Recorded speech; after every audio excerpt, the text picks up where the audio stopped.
അസ്സലാമലൈക്കും. അച്ചൂസ് ടൈമിൻ്റെ പുതിയൊരു വീഡിയോയിലേക്ക് എല്ലാവർക്കും സ്വാഗതം. നല്ല മധുരമുള്ള തേങ്ങയുടെ ഫില്ലിംഗ് ഒക്കെ വെച്ചിട്ടുള്ള പഴം നിറച്ചതിൻ്റെ റെസിപ്പി അധിക പേർക്കും ഉണ്ടാക്കാൻ അറിയുന്നതും കഴിച്ചിട്ടും ഒക്കെ ഉണ്ടാവും. എന്നാൽ അതിൽ നിന്നൊക്കെ ഡിഫറെൻ്റ് ആയിട്ട് ഒരു വെറൈറ്റിയിലുള്ള നല്ല സ്പൈസി ആയിട്ടുള്ള പഴം നിറച്ചതിൻ്റെ റെസിപ്പി നിങ്ങൾ കഴിച്ചിട്ടുണ്ടോ? അപ്പോൾ കഴിച്ചിട്ടില്ല എന്നുണ്ടെങ്കിൽ നമുക്ക് പെട്ടെന്ന് തന്നെ നല്ല വെറൈറ്റി ആയിട്ടുള്ള ബീഫ് വെച്ചിട്ടുള്ള ഫില്ലിങ്ങും കൊണ്ട് ഉണ്ടാക്കിയെടുക്കാൻ പറ്റിയിട്ടുള്ള ഒരു പഴം നിറച്ചതിൻ്റെ റെസിപ്പി കണ്ടാലോ? ബീഫിൻ്റെ പഴം നിറച്ചത് എന്ന് പറയുമ്പോൾ കേൾക്കുമ്പോൾ നമുക്ക് അലുവയും മത്തിക്കറിയും എന്നൊക്കെ പറയുന്നത് പോലെ തോന്നുമെങ്കിലും നല്ല ടേസ്റ്റാണ് ഇത് കഴിക്കാൻ, ഉണ്ടാക്കാനും എളുപ്പമാണ്. അപ്പോൾ എങ്ങനെയാണിത് തയ്യാറാക്കിയെടുക്കുന്നതെന്ന് കാണാം. ഇതിനായിട്ട് എല്ലില്ലാത്ത ബീഫ് നല്ലോണം കഴുകി വൃത്തിയാക്കിയിട്ട് ഒരു കുക്കറിലോട്ട് ഇട്ട് കൊടുക്കുന്നുണ്ട്. അതിലോട്ട് ആവശ്യത്തിനുള്ള ഉപ്പും ഇഞ്ചി വെളുത്തുള്ളി ചതച്ചതും പിന്നെ കുറച്ച് ഗരം മസാല, കുരുമുളക് പൊടി, മഞ്ഞൾപ്പൊടി ഇത്രയും പൊടികളും ചേർത്തിട്ട് ആവശ്യത്തിന് വെള്ളം ഒഴിച്ചിട്ട് ഇതൊന്ന് വേവിച്ചെടുക്കുക. വെള്ളം ഒരുപാടൊന്നും വേണ്ട, ഓൾറെഡി ആ ഒരു ബീഫിൽ നിന്നും തന്നെ വെള്ളം ഇറങ്ങി വന്നോളും. ഇനി ഇത് വേവിക്കാൻ വേണ്ടിയിട്ട് മാറ്റി വെക്കുന്നുണ്ട്. ആ ഒരു സമയം കൊണ്ട് നമുക്ക് ഈ ഒരു ഫില്ല് ചെയ്യാൻ വേണ്ടിയിട്ടുള്ള പഴം എടുക്കണം. പഴം എടുക്കുമ്പോൾ ശ്രദ്ധിക്കേണ്ടത് അധികം പഴുക്കാത്ത മധുരം ഇല്ലാത്ത പഴം എടുക്കുമ്പോഴായിരിക്കും ഈ ഒരു ബീഫ് വെച്ചിട്ടുള്ള പഴം നിറച്ചത് ടേസ്റ്റ് ഉണ്ടാവുക കഴിക്കാൻ.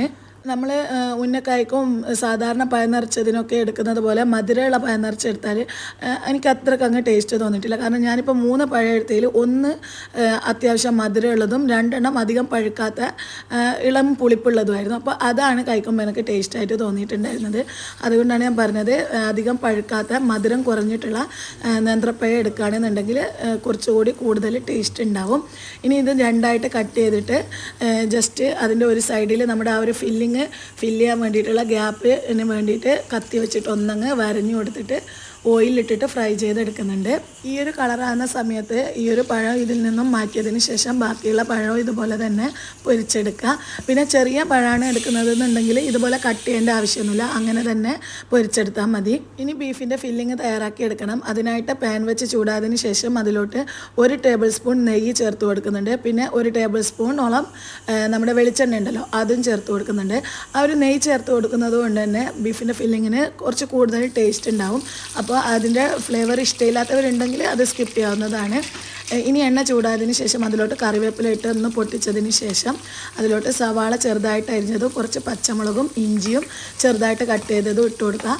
എന്നിട്ട് ആവശ്യത്തിന് ഉപ്പും ചേർത്തിട്ട് ഇത് നല്ലോണം ഒന്നങ്ങ് വഴറ്റിയെടുക്കണം. ഈ ഒരു സവാള വഴന്ന് വരുന്ന ആ ഒരു സമയം കൊണ്ട് നമ്മുടെ ബീഫ് വെന്തിട്ടുണ്ട്. കണ്ടില്ല, നമ്മൾ ഒരു ഇത്തിരി വെള്ളം ഒഴിക്കുമ്പം തന്നെ ഓൾറെഡി ആ ഒരു ബീഫിൽ നിന്ന് വെള്ളം ഇറങ്ങി വരുന്നുണ്ട്. ഇതിപ്പോൾ നല്ലോണം വെന്ത് വന്നിട്ടുണ്ട്. ഇനി അതൊന്ന് ക്രഷ് ചെയ്ത് മാറ്റി വെക്കണം. ആ ഒരു സമയം കൊണ്ട് ഇതിലോട്ടുള്ള മസാലപ്പൊടികൾ ചേർക്കുക.